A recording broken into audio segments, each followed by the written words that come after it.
What is up, guys? This is Rise and welcome to another video. If you missed it, the Open Great League is still in session. However, the Master Premier League is back. No legendaries are allowed, none in sight, as it is non-legendaries, but you can power them up to level 50. So for some people like myself, maybe not the most accessible league, but if you've been playing the game since the start, if you play on a regular basis, you might have been able to grind up the XL candy to power up these Pokemon further and further. And I at least have a handful that I'm able to put into the Master League. And this team right here, I hate to like spill the cans early and give away my secrets, but this team got me to number 12, or no wait, number 13 on the global leaderboard. I remember my buddy Semi was number 12 and I was number 13. We were neighbors. And yeah, the queue times, I will say, were pretty atrocious. So there is going to be a team switch in this video, spoiler alert, but we're going to get a short, brief synopsis of what to expect when you run this team in Master Premier. I went a total of 5-2 with this team of Chandeulre, Gyarados, and Togekiss. And Chandeulre and Gyarados, I don't think are even finished powered up. I think they still have a few levels to go. Togekiss is the only one that's actually at level 50. But all that said, here we go. This first battle, I actually got a message from somebody that they saw me this battle on Home Slice Henry's channel. He featured this opposing trainer, had an amazing run with their team. Jocko Loco, he's an amazing young trainer. And unfortunately for him, our team just kind of is going to hard counter him in this one. Not a whole lot you're going to see he's going to be able to do as we catch the Chestnut, a bit of a spicy lead from him for Master League. And then we are running Aerial Ace and Aura Sphere, by the way. Henry in his video was like, interesting moveset running Aerial Ace. Why is he running Aerial Ace? Maybe Rise has some 1000 IQ reasons for that. Not really. Just like I was thinking just like a cheaper move and Aerial Ace get to it a little bit quicker. And then Aura Sphere coverage for like the steel types and stuff. But that's the reason. That's the only reasoning for it. And at this point, right, we already know there's a Chestnut. We know our Chandelure is going to do a super effective Incinerate damage against both of these Pokemon. So all we're going to do at this point is just use our Gyarados to inflict as much damage as possible. Maybe grab a shield. I go for the Crunch. Honestly, I probably should have just gone for the Aqua Tail here because he almost has to shield this. So probably should have just gone for the Aqua Tail. Not a huge deal. It allows him to farm up a little bit more. And we are just going to immediately no shield, let Gyarados go.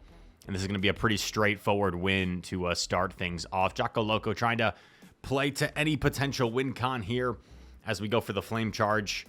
And as you saw, he was ABA weak to the Chandelure lead. Dude, I can't tell you how many times I've been core broken by a Chandelure in the Go Battle League. Well, I couldn't tell you an accurate number of times, but it's probably been like a dozen or so times in that range.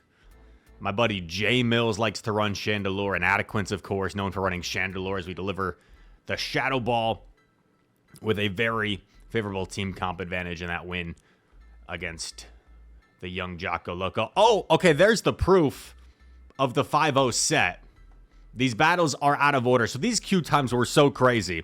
It's going to be like an hour and a half to finish a set that I was not able to record all of these, but you see the elo it gets us to, 33-22.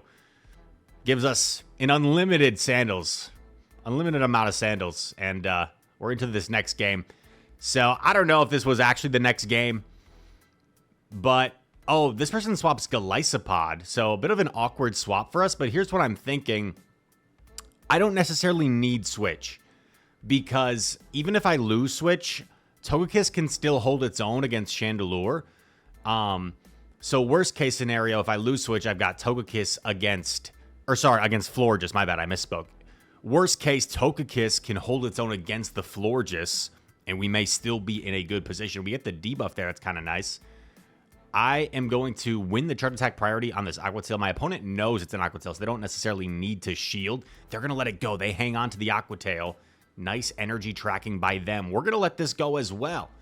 And I'm actually going to come in with Chandelure to get a little bit extra energy. And what's going to come in? It's not going to be the Florges, is it? It's not going to be the Florges, is it? It's the Florges. What? Florges, what are you doing here, bro? or gal.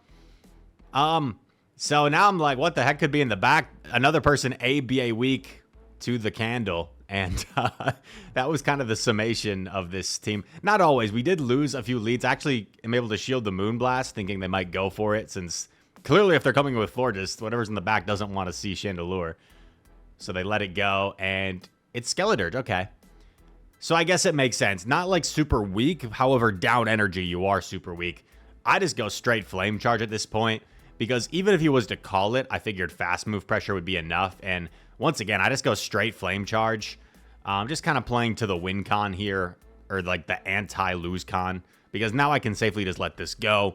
I can come in with Togekiss, and I can Charm down. So, of course, I could have just gone for the Shadow Ball instead, but we just chose a different method of closing this game out. And the sad part of the video is about to happen right here as the Crocodile top lefts.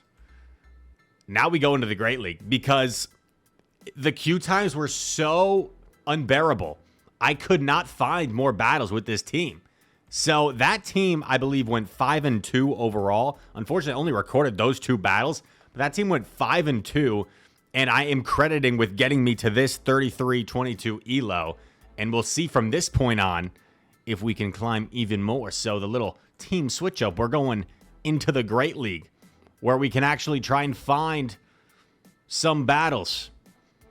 And we're running nonsense. We're running a nonsense team. And one thing I found with like high leaderboard climbing is, and I've mentioned this before on the channel, is sometimes you just kind of identify like what you're seeing a lot of and what your team does well against. And I felt like I was seeing a lot of Lantern, a lot of Lickitung, a lot of like Shadow Victory Bell. So I was like ganging up on certain Pokemon that I was seeing a lot of, or at least trying to, and just running this kind of nonsense team, which is very ABA weak to like Ice. I know. Rise, what do you do against a Sandslash lead? I'd probably lose, bro. We'll see if we see one. We'll see if we see. That should be like a quote. That should be a t-shirt, a motto. If we get merch one day, if we get like a merch line one day, we'll see if we see. But yeah, I mean, this looks like a theme cup right now with this Dragonair. Oh gosh, they hard swap in Wiggles. I don't love this situation because I'm down a shield. But Sandslash is going to try and put in some work here. The reason I don't throw that Ice Punch immediately is because it would not have done quite enough to knock out. So I didn't feel like it was the right play. Oh, I think I remember this, actually. I think our opponent actually lags here. Shoot. I think our opponent actually lags. Oh, no. Yeah, so he lags a turn, which allows me to get off the Ice Punch. Does he still win, though? What's in the back? Mandy. Okay. Oh, shoot. Oh, shoot, dude. I remember how this plays out now. I remember how this plays out now. It's not an oh shoot in the typical oh shoot way. It's an oh shoot, and I don't think we deserve this win, because Gligar is going to pace here to Aerial Aces in a relatively neutral matchup here. But you see how much that Dark Pulse did. Just under half health, and the Snarls are quickly adding up, getting us close to Dark Pulse range. I try to pull off a cheeky play here. I try to swap, and I try to charge attack priority. I think I threw one Dragon Breath too early, though. I think I actually didn't charge attack priority him. I only threw after 2 Dragon Breaths. As you see, he's going to fire off the Aerial Ace here. And this is going to come down to whether I can live a Dark Pulse. He's one Snarl away, throws the Dark Pulse. This is going to come down to whether I live this Dark Pulse or not. Gligar hangs on. And Gligar showing Ivies don't matter until they matter. And unfortunately for our opponent there, I think that was only GBL, a terrific player. Terrific player from, I want to say, South Korea, if I remember correctly. Yeah, he should have won that game, because if I don't get off that Ice Punch, I probably can't farm down the Vig before Vig gets off a Body Slam, and then he probably just wins the game. So definitely probably did not deserve to win that one. Dragonair. Oh, no, dude, wait. I'm just realizing I think Semi lagged in this game too, but I don't think this one actually impacted too much. Okay. The comments. Oh my gosh. Just kidding. I don't talk about the comments anymore. I've like 4 of you were like, Rise, you talk about like negative comments too much. So what? Wait, what? What even are you talking about? I don't even know what that is. Only positivity around here. We don't even pay attention to that. As Annihilate swaps in, we go into Gligar. Semi has outplayed me a few times recently where I've been in this situation, and then he ends up getting like, he ends up like being able to dance around with energy where he farms down my Gligar after this matchup. And then I'm down a shield. What's going to come in here? I think he ends up coming in with the Skarmory, and he lags a little bit here. So would I have lived 3 Steel Wings to get off the dig? Okay, I would have. You saw it took 4 Steel Wings to knock me out, so I would have got off the dig anyway. So the only way the lag really impacted was he took a few extra wing attacks of damage there. He took a few extra wing attacks of damage. We get off the Ice Punch. He's going to throw most likely a Brave Bird here and then dip out. That's what I'm expecting. So I might immediately swap. No, I don't. I actually stay in because I realize I can get to the Ice Punch, and we throw in the Charge Attack priority. And this is going to force him to let it go. And then we're just going to commit to fast moves here. So I don't think the lag, like, necessarily impacted the result. But honestly, like, lag can be frustrating. So I don't know. Maybe it could have impacted Semi. And if we were getting the benefit of some lag, we get no benefit in this matchup here. I forget who this was against. But this is just horrible, dude. This is just, oh my gosh, it's just core breaker after core breaker. We have a core breaker lead of the Sandslash. We're ABA weak. Now we're ABA weak to this as well. Double core breaker. As soon as I failed to catch the Ice Punch, I just wanted to top left. And then here I miscounted by 1. And I think we top left here. Yeah, I'm out of here. I'm out of there. So a lot of dominant wins here saying, there you go. The opposite, a dominant loss, but we're back in action. We pick up where we left off. We try to get off another win. And as many of you know, of course, Dragonair is trained in a certain way, as they say on the official cast, or as we like to say, he has a particular IV spread that allows it to get a bulk point versus Lickitung, so the Licks do 1 less damage. So this allows Dragonair to win all even shields. Got to be weary of a potential snipe here if they swap in quickly with something.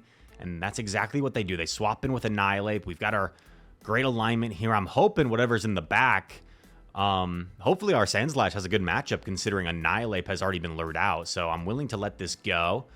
I've also got a little bit of health on the Dragonair still. So maybe Dragonair can be of some use in the end game. We're also able to bank an Aerial Ace. I want to be a little bit patient in case I can reach a dig against like a Lantern or something. And it's a Carbink, and I panicked. I think I would have reached the dig. Yeah, I would have reached the dig. So a bit of a panic throw from me there. Settling for the Aerial Ace. Bit of a mistake. Gonna go for the Drill Run. I lagged a turn upon entry, so I want to make sure I throw this first so I don't get denied. And now this is really awkward because they still have that Lickitung, right? They still have that Lickitung. And it's not yet in Drill Run range. So what I do is I go for the Simul Swap because I figure he'll try to catch. And this actually sets up the perfect situation where I can get off an Aqua Tail. I have a Drill Run banked as long as I don't lag. And this is going to be enough to knock out the Carbink. For a G to the G, Alolan Sandslash looking mean. Triple Shadow team. Going to get the win. And, you know, it's a shame that we couldn't find more Qs. Really favorable lead here. In comes Reggie. This is kind of unnecessary, but I go for a catch. Like, honestly, I'm probably better off just swapping right away. I don't know. I guess I figured the energy might be useful. This ends up being a little bit awkward, though, because as you're going to see how this plays out, the lock-ons are still doing 1 damage, even though lock-on technically does 0 damage. I think if you look it up, every fast move has to do at least 1 damage. So they're still slowly adding up, and the Zap Cannon is going to put us kind of low. Kind of low. So Reggie could potentially, like, shield and go for a lock-on down if they want, but I'm not convinced they can get the lock-on down first. Neither is the opponent. They don't want to risk it. So they let it go. They come in with, oh, man, just straight RPS. Straight RPS. So, all in all, this video, with these 2 different teams we showcased, should I go to my full screen camera? These teams, like, I don't know if those were necessarily the best battles, but those are like the weird little teams and the weird little runs that can sometimes get you to top of the leaderboard. And that little sequence of runs got me to number 13 on the leaderboard at about 3350 elo. So was there a whole lot of skill involved in some of those battles? Not really. There's a lot of RPS involved, but we were like, you could argue maybe we were kind of making a meta read, just kind of playing on our own off stream, and what we've been seeing a lot of. And maybe there were some nice plays mixed in there, but overall, just kind of like the weirdness of the Go Battle League sometimes. And I encourage you to run teams that are more balanced and maybe have more neutral play where you're able to overcome tough leads. But sometimes you find teams with core breakers, and core breakers really work for you, and it's really making those meta reads or those anti-meta reads to counter the meta that works out for you. So I hope you guys enjoyed this video. If you did, make sure to hit that like button for me. Subscribe to the channel. If you're new around here, comment down below. All comments are appreciated. And all that said, thank you so much for watching. I hope to see you in the next one. Peace.